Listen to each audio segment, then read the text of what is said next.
to the Warzone Amateur Hour podcast.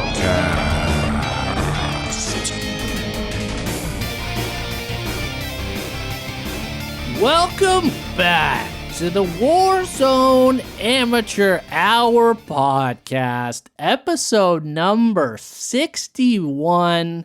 Some seismic news, not in the world of Warzone, but really in the world of gaming that we will be diving into.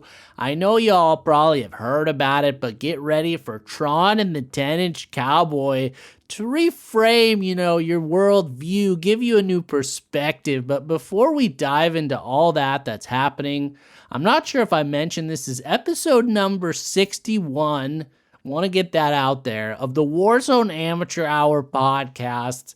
And let me turn to the 10-Inch who I saw quite a bit in the Warzone this week, and ask him just to hear to make sure, how was your week in the Warzone? Well. Yes, thank you for that lively introduction. The week was good. Played a lot of Rebirth this week, as that playlist update allowed for duos, trios, and quads. So I was mostly, I played with you a ton, but playing in a variety of different game size types, and it was really fun. I love Rebirth. Kind of had a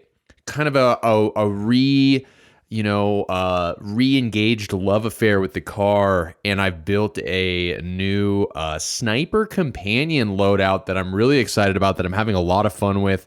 A couple of new weapons for the old 10-Inch, which we can talk about, but it was good. Definitely got some W's this week, and also it had some insanely sweaty lobbies. Like, people are too good at this game. I'm just going to say it. But other than that, it was great. How was your week in the Warzone? Well, I think you teed it up well. Not to say well too many times there, but there was a weird period. We migrated over to Warzone the Pacific, and were shepherded. Whether it was, shepherded, whether it was willfully or not. We were like cattle. We were just herded onto Caldera. For the first week or whatever it was, Rebirth went away. It was gone. And so we kind of had to get immersed in that world, dive back into that battle royale purist experience. And, it was fun. It was a good change of pace, especially those early times when the lobbies were unsweaty. But then over the past few weeks, I was starting to get some Caldera burnout. The Vanguard, Resurgence game mode kind of alleviated a little bit of the frustrations of, committing 20 minutes to a game only to get murdered second circle and watch your buddy loot for 10 minutes, and then you get bought back, immediately die, and you're like, why am I even fucking playing this game? Had a little bit of that going. But as you touched on, the folks at Activision, who I know listen to this podcast, who I know use it to inform many of their decisions, because we are the voice of the amateur community. I think they were listening, because as we touched on, I think it was the very end of our last episode, the Warzone certainly giveth this week, and that was the Rebirth playlist. As you touched on, for the latter half of last week, we had duos, trios, and quads in Rebirth. Since the playlist update on Thursday of last, we've had trios and quads, which to me, I love that. And I'm right with you. I've rediscovered, I feel like I'm back to where I was right before Vanguard kind of switched over. I'm loving my Rebirth bros. I'm loving my Rebirth sessions. I got my loadouts locked in. I've been making a few tweaks here and there, but my joy level has been coming back.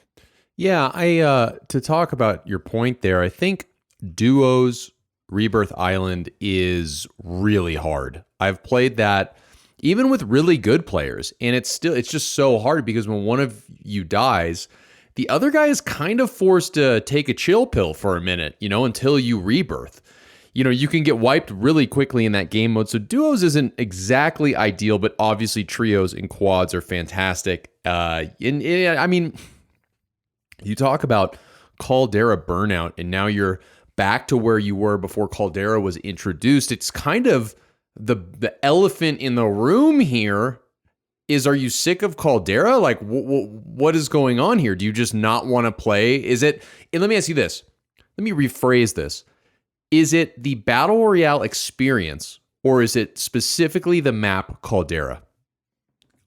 That is a profound question you've posed to me, Mr. 10-inch Cowboy, and I don't know what the answer is, because I think it's just my style of play and what I look for in a Warzone experience. Like, I get that on Rebirth. I can play aggressively on Rebirth. I can, push a team, chase kills, go into a building, be a little bit more irresponsible and have fun, and there's less of a penalty. Whereas the Battle Royale experience, there is zero real margin for error in that, so to speak. And the stress level goes up.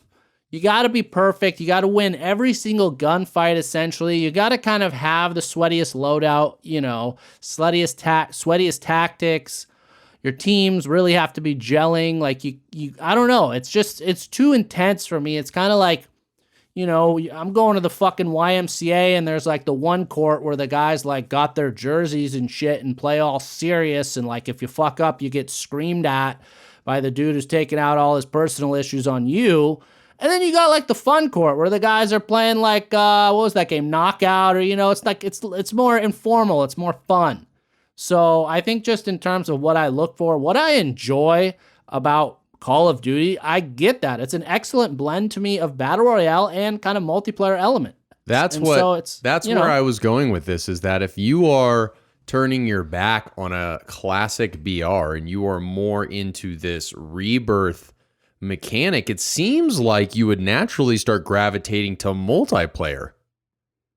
Yeah, but to me, that's too redundant. There's not as much of a team aspect of it. And I like the whole circle rotations, being pushed out of areas. That's still a level of strategery. Where are we going to go? How are we going to rotate? Oh, where's the circle going to be moving? How we want to do this, the late game buybacks, all those elements, the loadouts, the equipment, all that. You still kind of get the joys that they introduced and brought to the game with Warzone, but again, more forgiving, more amateur friendly. Not that I am searching for other options, but as we have this exploratory conversation, this deep dive, I have to ask, because those of you that know me and listen, I am not what traditionally, classically, people would call a video game expert. Yes, I am fantastic at the game, but that doesn't make me a historian or someone that is, very well-versed in the other battle royales out there. But obviously, there are other battle royales out there. Let me ask you this, if you know this. Are there other games that have this Rebirth-style mechanic in the other big battle royale games? As far as I know, the core competing battle royales are Fortnite, Apex Legends, and then I guess, I don't even know if H1Z1's still going. I know there's PUBG. And I'd have to say those are, I think, really the main players in this space. And I don't believe they have kind of that type of offshoot. I certainly, it doesn't have the same mechanics of respawning and, blending those the way that Call of Duty has, as far as I know.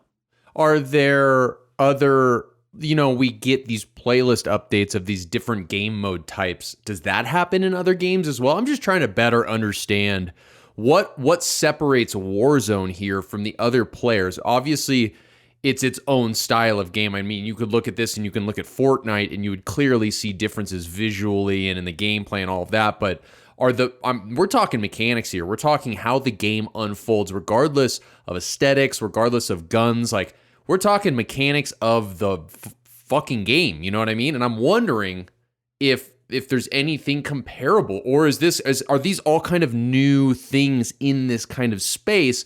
And that's why we've been obsessed with this from the beginning. Well, I think, to me, if you were to lay them all out on a spectrum, and on one end of the spectrum you have like pure arcade, no realism at all as any focus, cartoonish. And then on the very opposite spectrum, you have like pure military simulation, real to life as it gets. I think on the cartoony side, the very most extreme is Fallout, is Fortnite. the whole building mechanics, just the whole nature of the game, the movement, the animations, the weapons, all of that, to me, it's styled on that end of the spectrum. And then if you were to go to the opposite extreme, to the realism side, I think it would probably have to be PUBG on that end. And then kind of in the middle are Warzone and Apex. And I think Apex skews more towards, for a lot of it, the cartoonish aspect. You know, you kind of like fly around and shit. Again, I've never played a full game of this, so I apologize if I'm offending or mischaracterizing anything. But, you know, I think it kind of skews towards that side. And then Warzone kind of skews more towards like the PUBG, but obviously less of a emphasis on, you know, pure simulation. The damage, the TTK is much slower comparatively to PUBG. So I think that's kind of where it resides. It's kind of like, you know, it's like a Goldilocks type of thing. Like not too hot, not too cold, just right. Just right. Okay. All right. Well, interesting dive there. Just wondering what else is out there. But yeah, I guess long story short, we've been enjoying Rebirth as we did before Caldera was released. And I mean, do you feel the same? Have you gotten your fill of Caldera? Do you still dabble in that? Is it like a temporary break, or do you kind of think it's like how we were? We were just kind of like we talked about. This could have been, you know, months back. It could have been the Rebirth Island Amateur Hour podcast. You know, we have friends that we play with a lot that are, to put it simply, they're over Caldera, you know, but I'm not. I like the map. I think it's fun. It's really challenging, and I've been destroyed more on it than I've not been destroyed on it, but I definitely like having the ability to play it when I want. It's not, I don't know, someone this week said that they miss Verdansk. I certainly don't miss Verdansk. I would love to play Verdansk and Caldera and Rebirth Island because it's just fun. I don't know. I'm not as critical, I don't think. I really like Rebirth Island, but that's not to say that I don't also enjoy Caldera, even though it's not as much fun for me typically. But yeah, I mean, I'm not sweating over it. I'm not losing sleep. I enjoy it all. But Rebirth is certainly fun. I think if they got rid of Rebirth Island, we would be having some different conversations. I think that is definitely a lifeline for us to, you know, really continue to have fun because we all enjoy playing Rebirth. That map is just phenomenal. I think that's what it comes down to, is that map is just so much fun. It's like just the right size with just the right amount of players to where like all the games seem to have like that. I think is truly a Goldilocks situation where it's not too crowded. It's not too it's all right there. You're never missing action. You're always, if you want to find it, it's there. Not a lot of time goes by where you're kind of sitting around waiting, and like that's the biggest difference. Rebirth Island is so small, and it's like just the right amount of players where shit's always happening. You're always getting into gunfights. You're respawning. It's like the perfect blend. You know what I mean? Yeah, and I think it supports all play styles too. Everyone runs different loadouts when we run in a quad. Like some people snipe like you. Some people run shotguns. Some people run, the standard AR SMG. Other people's get crazy with different, it's a place you can experiment, you can hone in your skills, you can adapt your play style and still excel and enjoy the game. And there's no overly powerful, like, you never feel cheated in Rebirth. Like, oh, they're in the tower fucking camping that. We can't push them. Like, you're vulnerable everywhere. You got to play smart. You can push people. You're never like, I don't know. I agree. I think it's a real achievement in terms of balance. And I know Rebirth Island it's not a new map for the world of Call of Duty. I think it's its third or fourth iteration. It's kind of been slowly refined. So bravo to them. It's, a crowning achievement. This game mode, they clearly recognize it's giving, it's the lifeblood of Warzone. Like the real sweats, the real purists are out on Caldera, but I think the large majority now of the player base for day in, day out, especially the amateurs, they're on Rebirth. Yeah, let's just call it Amateur Island. Yeah, we should call it Amateur Island. Yeah. And that's not a bad thing, all right? And, you know, I give credit to these streamers that stream exclusively on Rebirth. Like, you know, we talked about Reed Boy, the console streamer. Like, he fucking shreds, and he just plays Rebirth. And you don't come at him like, oh, it's not on fucking, you know, blah, blah, blah. That doesn't matter. Like, come on. We had a game this week where, you know, our comrade Paul, he dropped 22 kills. Like, that's a fucking achievement. If anyone wants to try and slander that, like, oh, it wasn't on the big map, like, then you fucking get your ass on Rebirth and let's see you fucking drop 22 kills. You know what I'm saying? Yeah, I definitely know what you're saying. I don't think anybody that's listening to this podcast will think that he's a coward for, you know, playing Rebirth and getting that kind of kill total. But yeah, I mean, I don't know. It's interesting. Yeah, there's like this. Why is that? Why is it that the big streamers and the people that have become famous for playing this game don't fuck around on Rebirth Island? That's weird to me. I don't know. I don't watch it I watched a bit more. I think from a viewer perspective, I probably think somebody that excels at, you know, Caldera traditional battle royale versus Rebirth probably more entertaining to watch because it's just higher stakes. Again, like we talk about, the reason it's more stressful to play is probably because it's more rewarding to watch too. Like they can't make a mistake. You know, they're got the backs against the wall. If they blow this, the game's over. You know, you kind of have more to root for. There's more at stake. It's like our storytelling mechanics here, you know? There's more to lose here. They can't just walk away. I guess you're right. Yeah, as a viewer, and I've watched streamers, obviously, I do like it when they play the big map because it's like this journey they're on to win. It's not just this over and over repetitive, boring, like, you know, and a lot of, you know, there's great streamers out there that have incredible personalities that are funny, that can, you know, that can, I guess, you know, handle a stream, even though they're not the best in the world. You're not watching them strictly for their unbelievable gameplay. And that repetitive nature would be boring. They need that. I think they need that. You're right. That storytelling mechanic. And I guess that's why, like, the battle royale experience probably has become so popular to stream, right? I think so. And though you did touch on, you know, streamers aside, at least from our personal experience, like the friends are losing interest with Caldera. Not sure exactly what it is, but, you know, thank God they've kept Rebirth. They've upped the playlist. I know Quads at the minimum is here to stay for the next several weeks, so thankful about that. But yeah, as you said, if that had gone away, we would be looking at an existential crisis. We might be looking at it sooner than later. Who knows? But maybe we should move away from these deep discussions. What an opening to the show, going deep quickly. Well, that's part of the reason, because, you know, I'm always trying to segue here. We talk about an existential crisis. Well, we might be facing one, not now, but potentially down the road with the earth-shattering seismic bombshell that was dropped on the Warzone community. And it didn't really have anything to do with weapons tuning or playlist updates or streamers or any of that. It had to do with dollars and cents and ownership. And that was the news that dropped literally out of nowhere this week, that Microsoft, who obviously owns and runs Xbox, has acquired Activision and Blizzard for nearly $70 billion. Yeah, I mean, what company is this? I don't know if I've heard of them. What's the company that bought them? Microsoft. Yeah, no, I mean, it's pretty wild. And how much was that price tag? I think it was $68-something billion. That's a lot of money.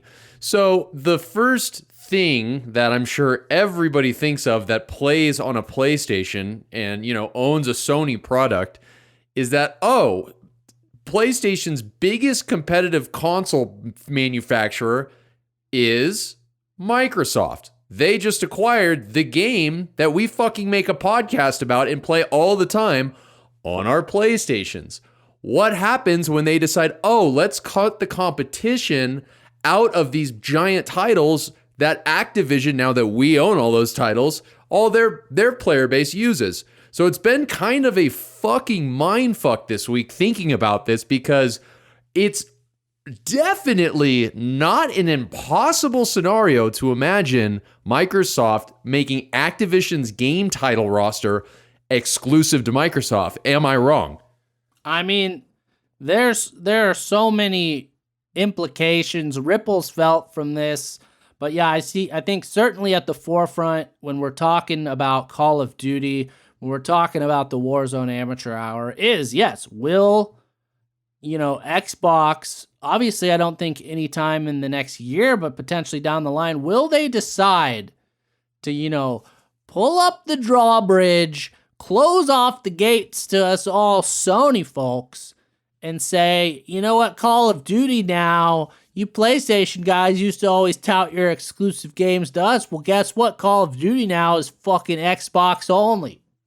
Yeah, I mean, I don't think that's that out of the question. I mean, let's think about this. Like Microsoft's gaming division all of a sudden, say it like shits the bed and the market's dropping and stakeholders are like, how are we going to get a competitive advantage to Sony?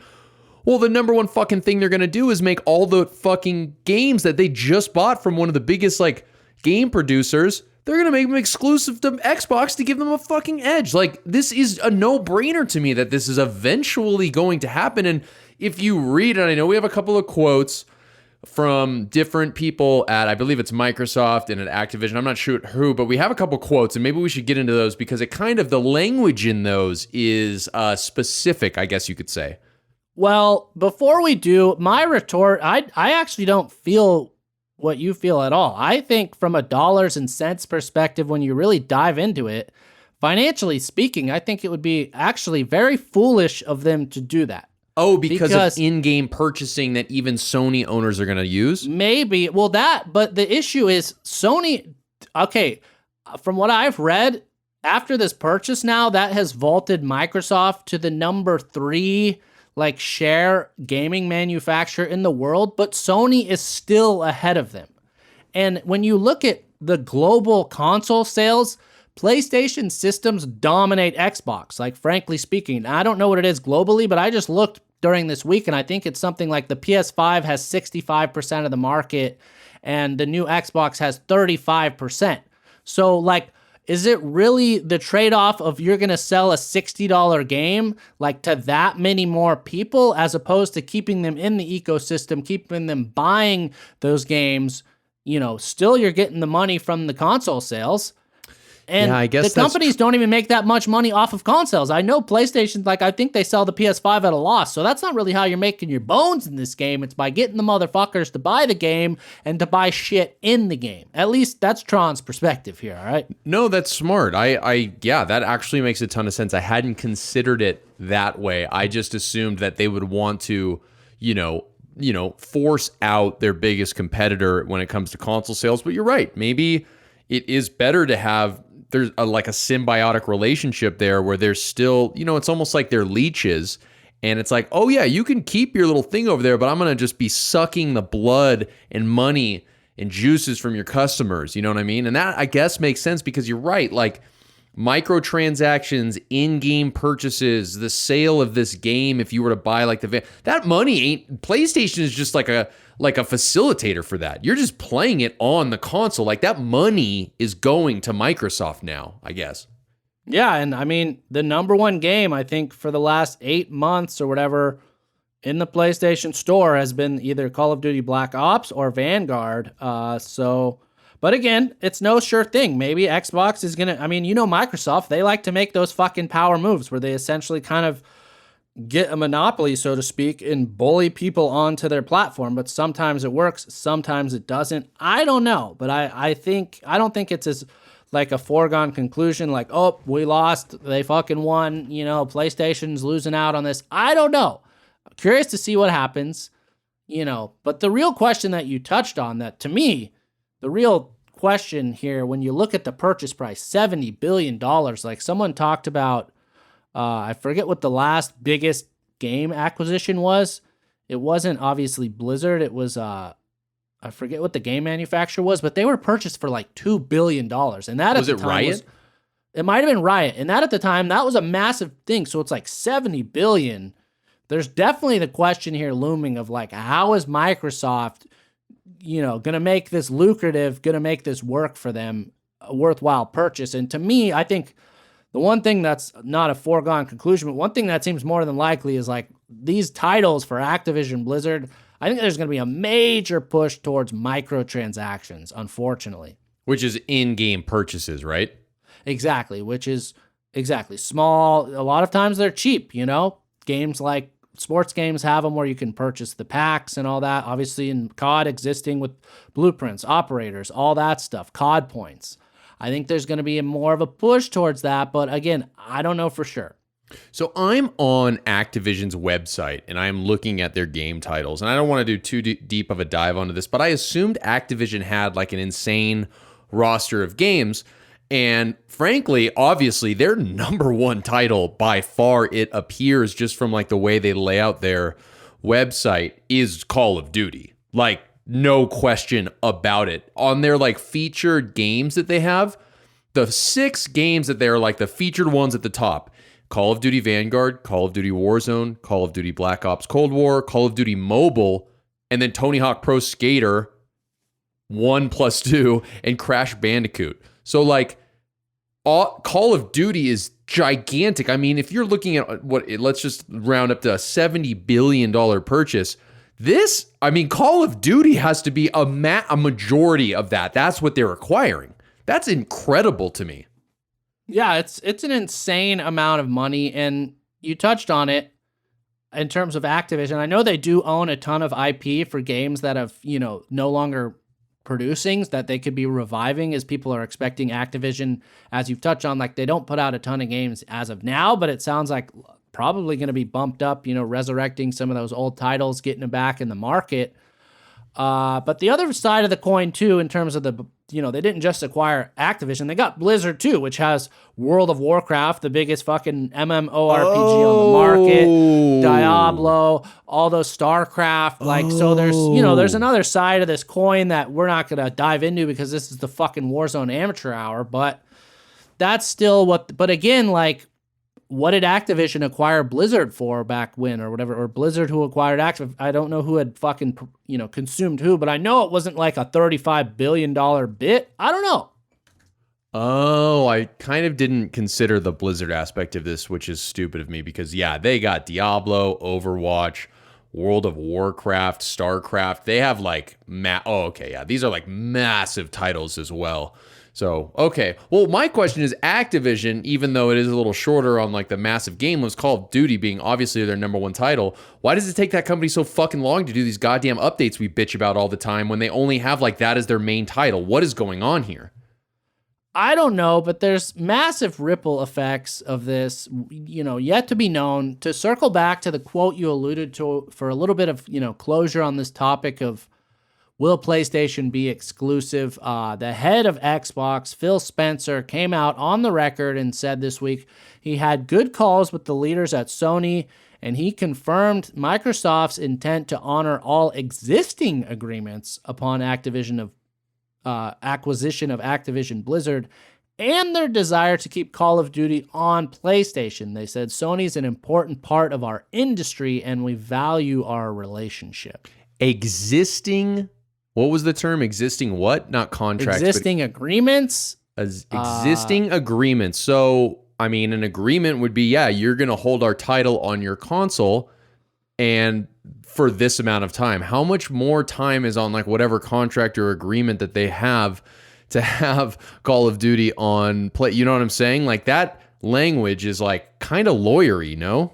That's, I don't know there. I agree. Again, it's words. And the other thing is, few weeks back, with all the controversy at Activision with their CEO and all that, disgusting shit going on there, the same man, Phil Spencer, came out and gave a quote that we're reevaluating our relationship with Activision, alluding to the fact that they would be like distancing themselves from Activision. And then what happens? They fucking buy the company after their stock price dips a bit. So again, these are just words. These men are after one thing, dollars and cents. Loyalty means nothing. They will stab each other in the back at a moment's notice. So we'll see how this, shakes out. Yep. It's like a war zone out there. It really is. Fantastic point there. That's the other, I think, argument to why they need to keep PlayStation in the game when it comes to Battle Royales is we've talked about why does crossplay exist, and they've said, like, they need a massive player base to fill these lobbies to keep, these massive 150 player games going. So I think you cut out PlayStation out of that equation. That's a large chunk of the player base. But again, I don't know. Maybe they take an L for a few months and really try and bully people into the next Xbox. People make the leap back. I don't know yet to see. But as we've touched on, huge news. We will obviously, this will be a recurring topic on the podcast. We will keep you all informed on the bleeding edge of the news here. Yeah, it's fascinating. It's like all of this. Obviously, Call of Duty reigns supreme, it seems, in the BR space. And, it wasn't so long ago we were wondering, oh man, is the Halo BR going to come out and send shockwaves to the BR community? Imagine if the Halo or the Battlefield, there was, it's just crazy how this lines up and now this happens. This is monumental. This is This is a huge deal that, we'll be talking about this for a long time. Indeed we will, but, no official changes as of now. We'll keep going slow and steady here. But in terms of actual changes that are confirmed, and kind of a little bit of a shakeup, unexpected, came a few days after this big announcement, was Raven and, Sledgehammer Games and Activision came out and announced that Season 2 of Vanguard, which was set to go live on February 2nd, I believe it was, or, around that date, it has been, which we've never seen before, I believe, delayed. Season 2 of Vanguard has been delayed for both multiplayer and Warzone. So when did the announcement of this delay come out, and when did the announcement of the acquisition, Microsoft acquiring Activision, come out? Let me take a quick look at that. Because my theory is that, it's announced and it's official. Microsoft buys Activision. Then Activision comes out and says, oh yeah, there's going to be a Season 2 delay on the Vanguard there. We're too hungover from partying and celebrating this massive amount of change that we just put in our pockets because of this acquisition. We're not going to get around to these updates we need to make for Season 2. So let's just push that out while we nurse our hangovers from partying too damn hard. Well, I just took a look, and those announcements were actually only one day apart. The Microsoft purchase of Activision was on the 18th of January, and the Season 2 being delayed was announced on the 19th. Yeah, so this is how this went down. It's announced, they make a shit ton of money, they get hammered that night, just drunk, just pissed drunk, smashed, and then the next day they wake up in this kind of anxious, oh my god, we're not going to be able to get this done, but I'm rich and I'm hungover. Let's just push that out, and if we can bring it back up, we will, but I'm too hungover to deal with that right now. I think that's what happened. I know that you're very much, you love to imagine these scenarios behind the scenes and put on the tinfoil hat. I don't know. I mean, thinking about the realities of game development, I think the guys that are kind of responsible for updating and testing and doing all this, these poor bastards that they've been laying off in the thousands, like these QA testers, all these guys, I don't know if they're necessarily going to be getting champagne rained down on their face from this. 100% they are. Are you kidding me? They're celebrating like they're crazy. Fucking hourly. Their they don't company got just stock. sold for $70 billion. You don't think they're popping bottles? You're crazy. I don't think the guy that's contracted for 6 months at Raven to QA test the fucking Footsteps audio that gets pissed on and discarded like trash, I don't think it fucking affects him one way or the other. Yeah, but the managers that are, telling him what to do, if they're hungover and they not sure what they need to do, they're pushing this off. So I don't know. Right. Maybe I'm reaching here, but it seems a little coincidental. That's all I'm going to say. Well, regardless of the real cause of the delay, surprisingly, this news, from what I saw, was met with a lot of support from the Warzone community. People are saying, because to give more of an explanation, they weren't just like, hey, it's delayed. They said, Our priority is your gameplay experience. We've rescheduled the start of Season 2 across Warzone and Vanguard to February 14th. We will use this added time across development to fix game stability as well as bugs and to ensure the overall level of polish for players and deliver updates, including optimizations to gameplay and game balance. Yeah, we'll see, won't we? So the community is supportive of this because there's a lot of ongoing issues that haven't been resolved since this whole migration went live. I can't speak to the multiplayer side, but certainly on the Warzone side, I mean, the buy station glitch still going on. I think there's still some invisibility issues. Obviously, probably some weapons tuning issues. Maybe they now take a look at the fucking snipers that they got a little more time here. I don't know. And maybe they reevaluate if loadouts coming after the first round. That too. So that's the thing. I applaud them as opposed to just add more shit and then try and fix it. Let's get everything tightened up. Let's get the rides in the amusement park. Let's get them oiled up and running smooth so that the people aren't flying off, shattering their skulls, before we go ahead and now open up our brand new Big Dipper ride. Like, let's get the ship shape. Incredible visual there. Yeah. Okay. Well, I guess I think they're hungover, but that's just me. All right. Well, regardless, a lot of us, if you don't have Valentine's Day plans, well, now you can celebrate the launch of Season 2. It's coming on February 14th. Wow, that sounds quite a way to celebrate Valentine's Day. That's right, baby. That's the amateur way. But that said, not specific to Warzone, but could potentially be like the first stone cast, the first step towards this route. We've alluded to the fact that other battle royales, certainly other multiplayer games, they have ranked playlists. They have kind of that hardcore experience where you can kind of make your name, you can kind of put yourself to the test, and they've been alluding to the fact that, it should be coming in, Vanguard. Well, they just officially announced that ranked play is coming to Vanguard, not to Warzone, in Season 2. Well, that's exciting. I could use a new, a skill barometer for how I've been playing. Because I've gotten better at the game, but my KD does not suggest that. So I could use, I wouldn't mind getting into ranked stuff, and where I'm at now might reflect the better player that I've become. Well, again, this is only now confirmed for Vanguard and coming in Season 2, but you got to imagine if it ever were to come to Warzone, this would be like the precursor. So the precursor's now in place. What do you think about the idea? How do you feel about the potential for, a ranked Warzone potentially coming down the line?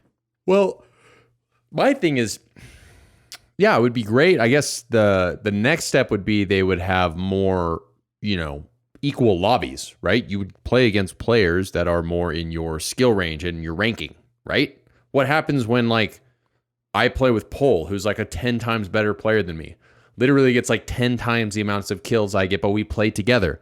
Do we play in his? Do we play in mine? And isn't that the point of the skill-based shit we have now? Like the little number next to your name, or no? I mean, it's never been confirmed, or really the mechanics have been laid out, but there certainly is skill-based matchmaking where they try to kind of, they don't just go 1-to-1. They try and give a little bit of balance. So I'm not sure how this ranked system will go. They said in terms of this announcement, more details to follow. So we'll certainly be providing those as we know to kind of know how will this work. It's an excellent question you posed about what about team play when you squad up with players of different rankings, so to speak. How does that play out? But that's, to me, I don't have a ton of answers there. Yeah, I mean, I guess what they would do is they would just take an average, right? So if you're a level 2 and he's a level 10, you'd be a level 6, you know what I mean? I'm sure that's what they would do, I think, but I don't know. I don't know how they do that. But yeah, I mean, I guess if this is a while away, and I think this is more obviously theoretical at this point, but if it comes to Warzone, I'm not opposed to it. It sounds like it could be cool. Might be better for the amateurs. I agree. I think I would welcome something like this. Give the sweats their little playground. Give them their little ego chasing, Like they're like the fucking little greyhounds at the racetrack. Go let them chase that little robotic squirrel and get that dopamine rush that they're a 75 and the other guy's a 73, whatever. I don't give a shit what my ranking is. I play Rebirth, like I said. I just play the fucking game to have fun. I'm an amateur here, man. Yeah. Yeah, as long as I got if I have a higher ranking than you, I'm fine. But at the same time, yeah, maybe then that becomes another platform. Like then maybe we go on a little grind where we're like, all right, let's spend a month here. Let's just go ranked. Let's see where we can get to. Either way, like it seems like it'll be a level, there'll be an objective, kind of where you stand. You won't have these weird levers being pulled about lobbies being cold. Like, I don't know. I got to imagine it would be kind of more toe-to-toe. Like we've used the phrase, that was one of our first episodes, like if you want to be the best, you got to beat the best. So I think moving towards some sort of ranking system allowing for that I think it's a good idea. I'm excited to hear more about how this is going to work for Vanguard. Curious to get feedback once that goes live too. Agreed. I agree. All right, well, we're going to wrap up today's episode with, as we've been, surprisingly doing lately, providing a little bit of insight, a little bit of information, maybe even a tip, so to speak. And this one comes to us from, I know several players have commented, but really brought to my attention this week as I'm finally running, purely Vanguard guns, finally got some build outs where I can actually take a look at the, decisions and kind of make informed choices. And one of the things I'm sure we've all been running into is players are running with those incendiary rounds. So when you get hit, it kind of burns your guy. You got like that residual damage that happens after you're shot. Well, there's a way to kind of counter that specifically, not completely neutralize, but certainly to counter it so that it's lessened quite a bit. And that is in your perk slot 1 to go ahead and run EOD, which had provided, previously before incendiary rounds. The main benefit was it was decreased damage from explosives and fire. Well, that carries over now with the incendiary rounds. It lessens that effect. That's it? It just lessens it? I thought you were going to say if you get into a fight with somebody that has incendiary rounds and you kill them, instead of you continually getting burned from the incendiary rounds, your life, obviously, due to the quick fix, you end up, your life comes back and then it negates the, effect of the incendiary rounds. What you're saying that it just without killing the other person, it lessens the damage. Well, it's on you. It's when you get shot with the incendiary rounds and you have EOD, the effects of the incendiary rounds is lessened quite a bit. I don't believe it's completely like there's no effect at all. Wait, what does EOD stand for? That's a good question. I don't even fucking know. Well, what does it do? I thought EOD. What is quick fix then?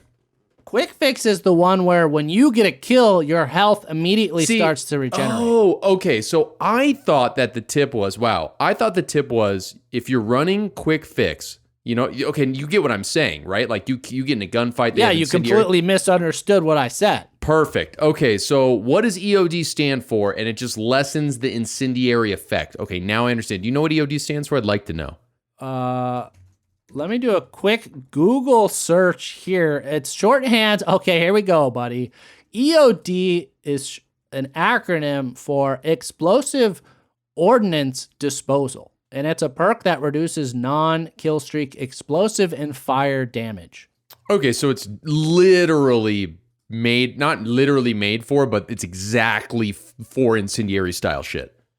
Yeah, I mean, at the outset of Warzone, when everyone was running RPGs, 90% of the community was running EOD because it lessened that. And obviously, when RPGs were nerfed, grenades weren't really powerful. So I think most people really got away from that. It was either, cold-blooded, as we've talked about with the combat scout negating, or double time, or quick fix.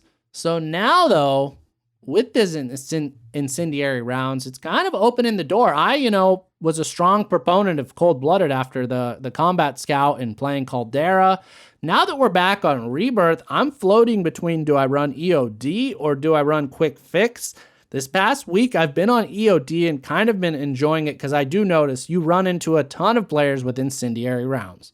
Yeah, so is it helping you? Because I've been getting I'll down somebody and then a moment later get down myself from those fucking incendiary rounds.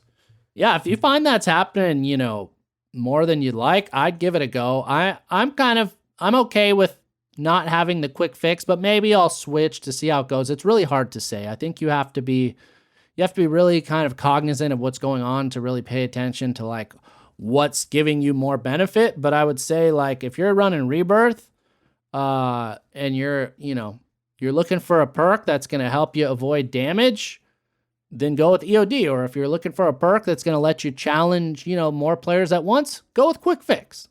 All right, I will. Good to know. I'm glad that I made that distinction because I wasn't sure. All right. Well, that is going to do it for us this week on the Warzone Amateur Hour podcast. A lot of seismic changes, as we said, in the world of gaming, specifically in the world of Call of Duty. Not yet sure how that's all going to shake out, but certainly some shadows looming. We got some Pangea-type tectonic plates moving into new locations, so we will see. But in the meantime, you know where you're going to be able to find us, and that's on Rebirth Island. That's right. We will be there all week. That's right. And thank you all who've been supporting us on Patreon, who've been commenting, liking, subscribing, leaving us reviews on Spotify. Please keep that up. We check it. We love it. It helps us. Our view count's going up. The algorithm, the gods are shining more sun upon us because of you all. Yeah, I mean, it's, we do the Warzone Amateur Hour here. We're also amateurs in the content realm in this space. So support the amateurs, not just with the pod, but everything else we do, That's right. Help us grow, as you all already have. Thank you so much. We've come a long way here, but, so much more to go, so much more planned. We've been doing those wins of the week on our Patreon. For those of you who are Patreon supporters, you're getting a little bit of exclusive content. We're trying to sprinkle in some more. We're also hoping to schedule another custom game coming up soon here. Yeah, we've been getting reached out to a lot about that. That was a smash hit in the community, so we definitely want to do one of those soon. Yeah, I'm assuming we do Caldera, but I guess we'll talk about that. Yes, we will. So that will do it for us on this episode 61. We will talk to you all next week. And until then, good luck in the gulag.